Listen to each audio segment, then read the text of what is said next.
Assalamualaikum warahmatullahi wabarakatuh. Selamat datang kembali di channel Rio Hasport. Kita awali edisi kali ini dari Piala Dunia U17. Melihat skuad timnas U17 di Piala Dunia ini, tentu kita akan teringat dengan timnas U16 di ajang AFF 2022 lalu dan kualifikasi Piala Asia U17 2023. Ya, ini skuad yang sama dengan pelatih yang sama, yakni Bima Sakti.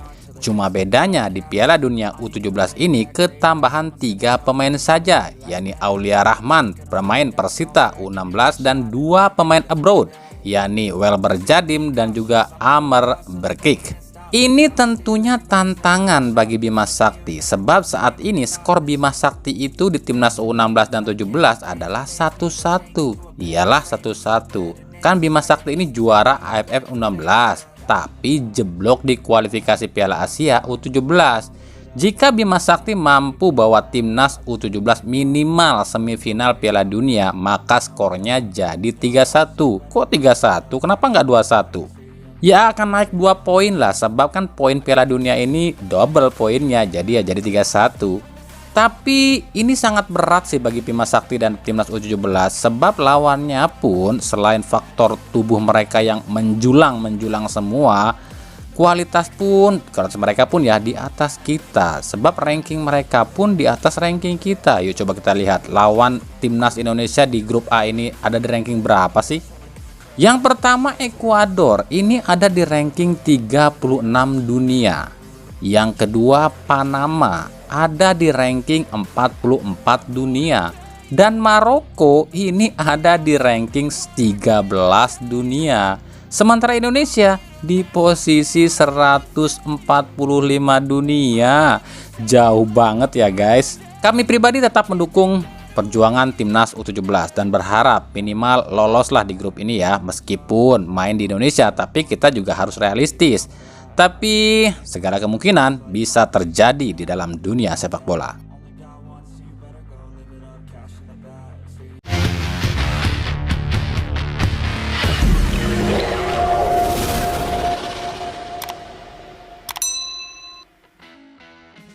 Masih dari Piala Dunia U17, mantan pemain timnas Indonesia dan pemain naturalisasi Indonesia asal Belanda Rafael Maitimo ternyata saat ini jadi salah satu staf pelatih peserta Piala Dunia U17, yakni timnas Kanada U17.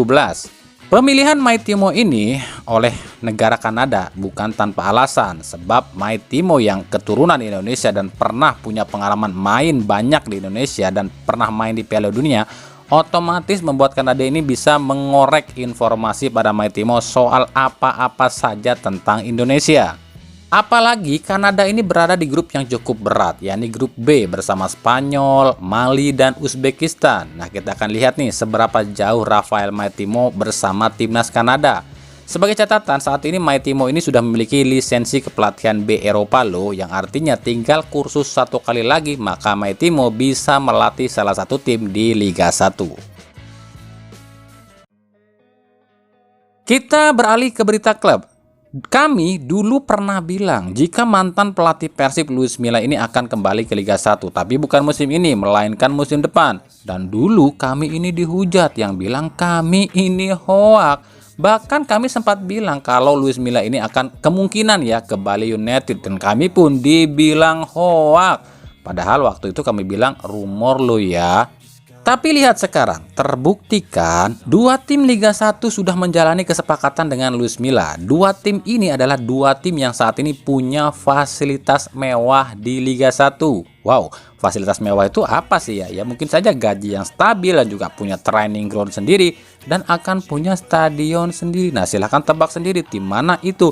Sebab kami nggak mau bilang, takutnya kami dibilang hoak lagi. Yang pasti 2 tim ini lagi rebutan nih buat mendapatkan Luis Milla. Klub yang satu nawarin gaji 2 kali lipat yang didapat Luis Milla dari Persib. Sementara tim yang satu lagi nawarin 3 kali lipat gaji yang didapat Luis Milla dari Persib. Nah, keputusannya akan ditentukan oleh Luis Milla di akhir kompetisi ini.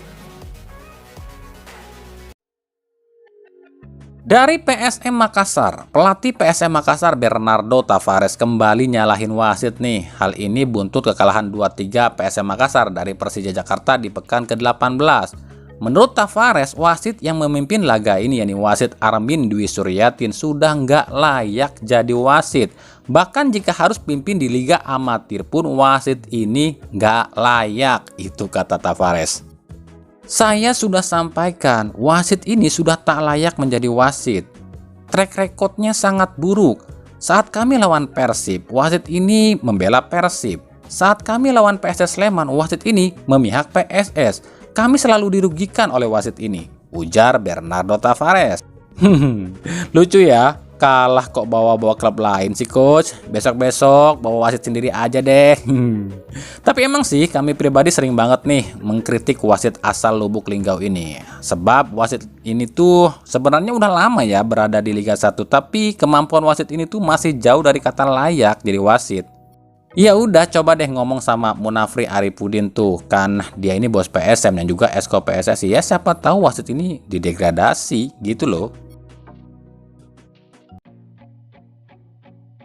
Bicara soal wasit, tim Dewa United resmi kirimkan surat protes pada PSSI soal kinerja wasit. Sebab menurut Dewa United selama putaran pertama hingga putaran kedua ini, Dewa United ini terlalu banyak dirugikan oleh wasit. Ada beberapa keputusan yang dilaporkan oleh Dewa United, terutama 3 hukuman penalti yang diterima oleh Dewa United saat melawan tim-tim yang dihadapinya. Yang pertama, penalti Junior Brandao dari Madura United. Saat itu wasit Rian Nanda menganggap Ricky Kambuaya melanggar Hugo Gomez. Padahal dalam tayangan ulang, tak ada kontak antara Kambuaya dengan Hugo Gomez. Yang kedua, penalti Stefano Lillipali saat melawan Borneo FC. Saat itu wasit Rio Permana Putra tunjuk titik putih penalti karena menganggap Agung Manan jatuhkan Lillipali di kotak penalti. Padahal dalam tayangan ulang tak ada kontak antara Agung Manan dengan Lillipali. Yang ketiga, penalti Gustavo Almeida di pekan ke-18 melawan Arema FC. Saat itu wasit yang memimpin menunjuk titik putih karena menganggap Risto Mitrevski ini melanggar Dedik Setiawan. Padahal dalam tayangan ulang, sebelum bola diterima oleh Dedik Setiawan atau disodorkan oleh Gustavo Almeida, posisi Dedik ini udah lebih dulu offside. Nah, silahkan komentarnya guys.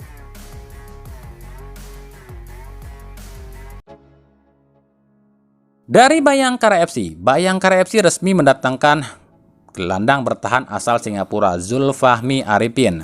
Zul sendiri musim lalu main di Liga Singapura bersama klub Hougang United.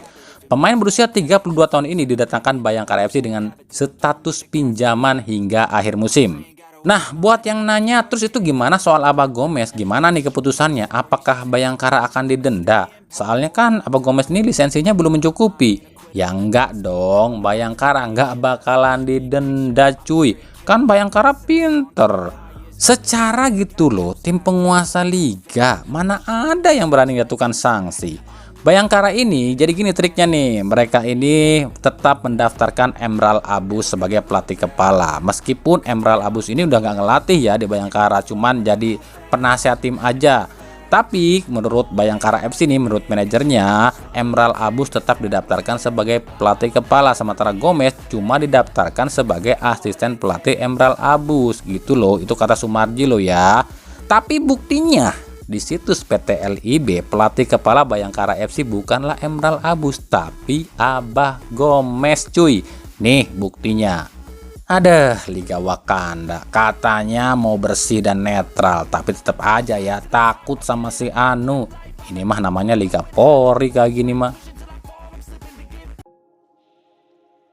Dari Persib Bandung, Persib Bandung dipastikan gagal mendapatkan Dimas Derajat dari Persikabo ya. Sebab Dimas Derajat udah main tuh di Persikabo di pekan ke-18 saat lawan Rans. Yang artinya Dimas udah terdaftar di putaran 2 ini di Persikabo. Terus apa Persib nggak belanja pemain nih? Belanja sih belanja, tapi nggak bakalan banyak juga, paling 1-2 pemain lokal aja. Sebab kan ada yang keluar tuh seperti Erianto dan katanya, ingat katanya lo ya, ada 4 lagi yang akan hengkang nih. Tapi kami nggak mau lagi bilang siapa aja ya lo ya. Sebab kan kami udah sering bilang dan sering ngasih tahu sama kalian, tapi nggak ada yang percaya sama kami. Bahkan kami dibilang goblok. Padahal kan benar loh yang kami bilang, kami pernah bilang Erianto akan dipinjamkan dan itu benar kan kejadian. Ya sekarang tinggal tunggu aja apakah benar prediksi kami akan ada 3-4 pemain lagi yang akan keluar dari Persib. Sebabnya kita sama-sama tahu lah bursa transfer masih lama cuy. Tapi yang pasti nih, yang pasti loh ya, akan ada pemain asing yang terdepak nih. Tapi kami pribadi nggak tahu siapa pemain asing yang terdepak dan kapan terdepaknya. Apakah di bursa transfer ini atau musim depan? Sebab Persib tengah menjajaki atau lebih tepatnya tengah menyeleksi 3 pemain asing dan uniknya 3-tiganya back tengah. Yang pertama ada Gabriel Perez, back tengah asal Brazil berusia 26 tahun yang saat ini main di Sabah FC Malaysia. Lalu ada Matko Zerdum, back asal Kroasia berusia 25 tahun milik Kuala Lumpur City di Malaysia. Dan yang ketiga Giancarlo Gallifuoco, back asal Australia berusia 29 tahun yang milik klub Kuala Lumpur City di Malaysia.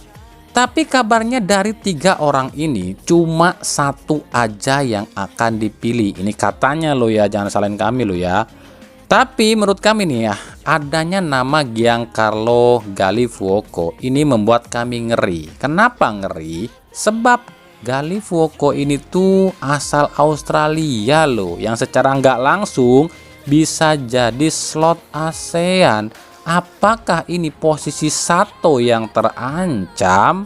Atau apakah antara Nick dan Beto nih yang akan hengkang? Sebagai catatan aja lo ya, kontrak Nick ini kan akan habis di Februari 2024. Sementara Beto pun sama, dan Beto ini ngakunya nggak betah di Persib kalau nggak ada teman. Soalnya di Persib itu Tiron ini nggak akan dipakai sama Persib. Dan kami pastikan kembali ya, ini bukan kami loh yang buat, atau isu ini bukan kami yang buat. Ini isu yang berkembang di kalangan media Persib saat ini ya. Banyak banget nih media-media yang udah mengetahui hal ini. Yang pengennya sih kami gini loh, nggak ada yang dilepas nih buat kami sih antara Nick dan Beto. Tapi kan ini tergantung pelatih juga. Nah, gimana? Ngerti ya di sini? Jadi jangan bilang kami ini hoak lo ya. Kami bilang ini rumor dan asumsi, dan kami bilang semua keputusan di tangan pelatih. Dari Persija Jakarta, benarkan yang kami bilang? Kalau pemain itu yang penting gaji lancar, ya pasti main pun lancar lah. Buktinya Persija bisa menang, lawan PSM lagi menangnya. Ya kalau gaji lancar, para pemain pun akan all out mainnya. Sekarang tinggal menyelesaikan masalah dengan Simic aja nih. Kalau pendapat kami sih, Simic ini gak bakalan dilepas deh. Sebab duit 27 miliar ini tuh cukup lah buat beli pemain baru. Ya daripada dipakai buat bayar denda Simic, ya mendingan beli pemain baru dong. Tapi ya kembali kami katakan, itu tergantung keputusan pelatih dan manajemen Persija. Tapi kalau soal pemain baru ya, hingga sejauh ini sih kita tahu sama-sama ya, belum ada satupun pemain asing yang dilepas oleh Persija, kecuali Oliver Bias ya. Jadi ya palingan Persija ini cari slot ASEAN aja nih. Tapi yang nggak tahu juga, kan Thomas Doll pernah bilang butuh 2 striker baru nih. Tapi sejauh ini yang paling dekat ke Persija sih antara Zé Valente dan Felipe Silva doang. Nah kita lihat nanti aja apakah 2 pemain asing ini benar Zé dan Silva. Nah kalau emang benar Zé dan Silva berarti 3 dong yang datang. Kan slot ASEAN nggak ada Persijanya. Aduh gimana nih. Kita ke Liga 2. Wah, ternyata Liga 2 ini lebih rame ya di bursa transfer ini dibanding Liga 1. Gercep amat ya para klub Liga 2 nyari pemain asing. Yang pertama, PSPS Rio mendapatkan Bruno Silva, ex-striker PSIS Semarang, dan Omid Popalesei dari Afghanistan. Yang kedua, Malut United mendatangkan bek asal Korea, Jeong Ho Min. Yang ketiga, Deltras FC mendapatkan penyerang asal Brazil, Roselo Junior Carvalho. Yang keempat, PSMS Medan mendatangkan striker asal Kolombia, Jose Valencia. Yang kelima, Persiraja Banda Aceh mendatangkan striker asal Mali, Mohamane Taure, dan juga bek asal Uzbekistan, Islam Karimov. Yang keenam, Persipura Jayapura mendapatkan bek asal Uzbekistan, Azamat Baimatov. Yang ketujuh, PSCS Cilacap datangkan bek asal Tajikistan Ezabat Ruziev. Dan yang kedelapan, Sulut United dapatkan bek asing Kyrgyzstan Aidor Mambitaliev.